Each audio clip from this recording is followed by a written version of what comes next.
बिस्मिल्लाहिर रहमानिर रहीम।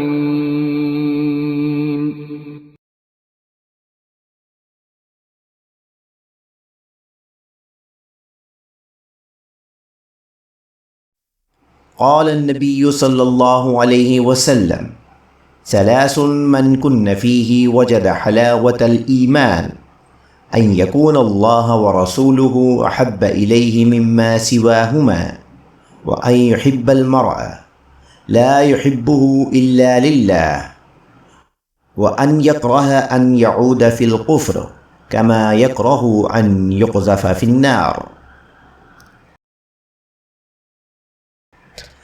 आप सल्लल्लाहु अलैहि वसल्लम ने फ़रमाया, तीन खसलतें ऐसी हैं कि जिसमें ये पैदा हो जाएं, उसने ईमान की मिठास को पा लिया।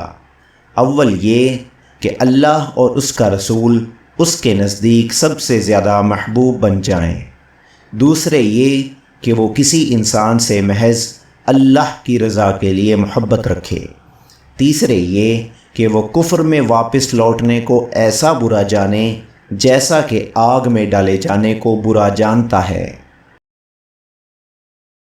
सही बुखारी हदीस number 16।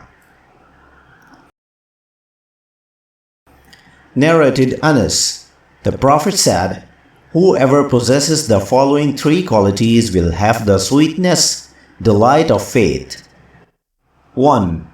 The one to whom Allah and His Apostle becomes dearer than anything else. 2.